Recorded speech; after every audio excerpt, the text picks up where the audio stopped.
Hello everyone, I'm John from the Gameacologist, and today I want to talk about Resident Evil Director's Cut. Resident Evil Director's Cut started its life as an idea for a remake to Sweet Home, which is a 1989 Famicom game released only in Japan. It was directed by Takeru Fujiwara, who has worked on older Capcom classics like Commando, Ghosts and Goblins, and was the main producer for the Mega Man series.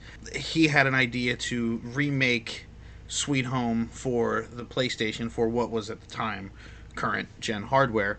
He decided to choose Shinji Mikami to be the director of Resident Evil. He wanted someone who was kind of freaked out by horror but also showed a great understanding of video game development.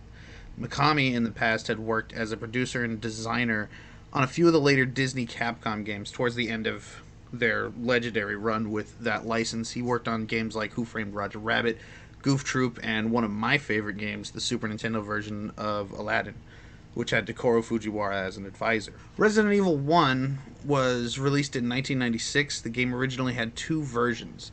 In America at the time, video game rentals were extremely popular, and Capcom didn't want people to just rent it, beat it, and move on. Their solution to this was making the US release harder, most notably by removing the auto-aim feature and including less ink ribbons, which are required to save your game. It's a consumable item you have to use to go up to a typewriter to save your game. Due to a delay in the development of Resident Evil 2, Capcom released Resident Evil Director's Cut in 1997 in the hopes of holding fans over. The Director's Cut fixed the difficulty difference between the Japanese and US versions and even added a higher difficulty option. The new release also included something called an Arrange mode, which changes enemy and item placement that added replayability to weirdos and psychopaths like myself who like to beat these games over and over again and memorize them. The Director's Cut was re-released in 1998 as Resident Evil Director's Cut DualShock version. The main reason for this was to include the DualShock controller's functionality to the game. Capcom also had a new soundtrack composed for this version, which led to a little bit of controversy. They hired a guy named Mamoru, I'm going to ruin this, Samuragochi, to compose the soundtrack for the new version. The guy claimed to be deaf, but years later was discovered to not be true. His claim of deafness gained him notoriety as a composer, being called the modern Beethoven, and it turned out the guy used ghostwriters to compose music. You should check out the basement theme for the RE1 DualShock version. It's the worst piece of music I've ever heard in a video game, and I laugh every time I hear it. I can't believe they listened to that and said, yep, that's fine, just send it. Well, I currently own a physical copy of RE1 for the PS1. It's the original US release with the auto-aim feature cut and the additional difficulty added.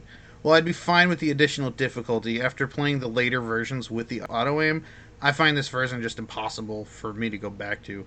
It's a nice novelty, but it currently serves as a dust collector on my shelf. If you want to go back and play the original version of Resident Evil on the PS1, I highly recommend, at the very least, the Director's Cut. The DualShock version, some of the soundtrack bits are really fucking hilarious and have their own entertainment value.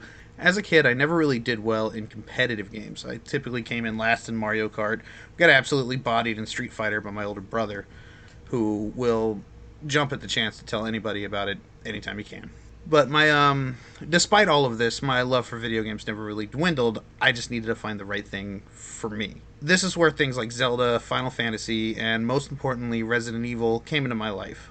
I've been a big Resident Evil fan since the early 2000s, around when I was 10 or 11. Well, we weren't allowed to have rated M games when I was young. Resident Evil was the kind of thing I would keep hidden under my bed and play when my parents weren't around or paying attention or weren't home. The game features two playable characters, Jill and Chris, who have very similar campaigns with slight differences. A huge part of the game is managing limited inventory space, as you will have to carry health items, weapons, and ammo, and whatever key items you need to complete whatever puzzles you're working on. Whatever you don't need at the moment can be placed in one of the game's somehow interconnected item boxes spread throughout the game's campaign, which means you find a storage box at the beginning of the game, put all your stuff in it, and it will still be there for every other storage box you find throughout the game. They're all, that's the word, interconnected. If you don't manage your inventory properly, this can result in having to backtrack to one of these boxes to put things away, which for some of the less patient gamers out there can be a deal breaker, which is fair.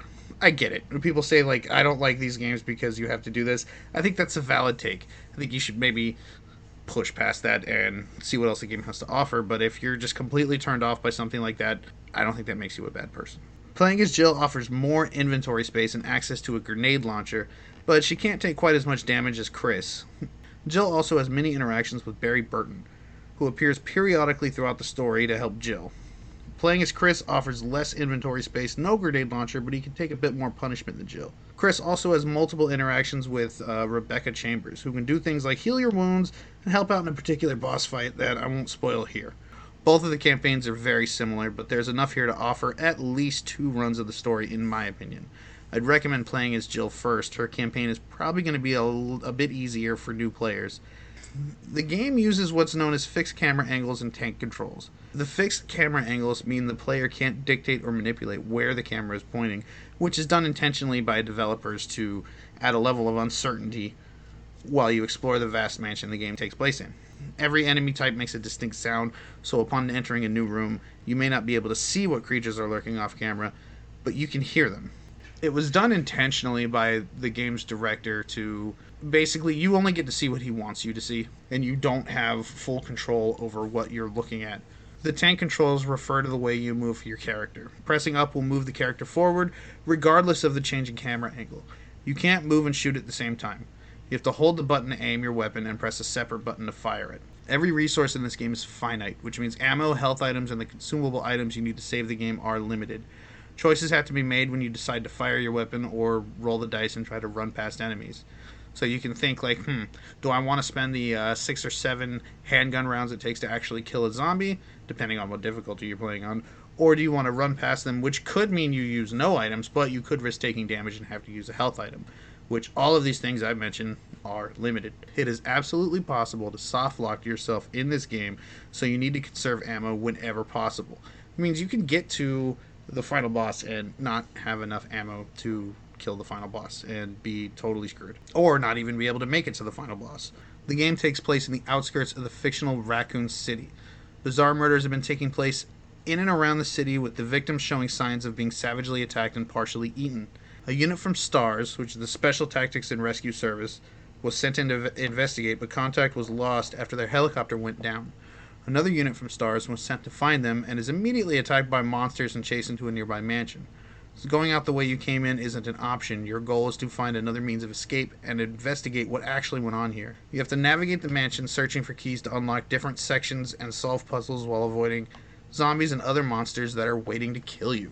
Personally, growing up, Resident Evil 2 was the first one I got my hands on, and it was, still is, one of my absolute favorite games ever made. It did inspire me at a young age to eventually go back and try this one out, and I gotta say, playing it again for the purposes of making this video, I had a blast. If you have a PlayStation, it's available on the PlayStation Plus. It's available on the PlayStation Network if you want to give it a shot. There is a PS5 version with enhanced graphics that, I mean, the director's cut of the game is still there in its entirety, but I think trying to boost the graphics to make it look better, ironically, kind of makes it look a little bit worse. It kind of points out all the flaws, but it was still a blast to play through again, and I absolutely loved playing it and making this video. But that's about it. Again, I'm John from the Gameacologist. You can check us out on Spotify, where we have a podcast, and that'll be all. Thank you for listening. Like and subscribe, all that good stuff, and have a great time.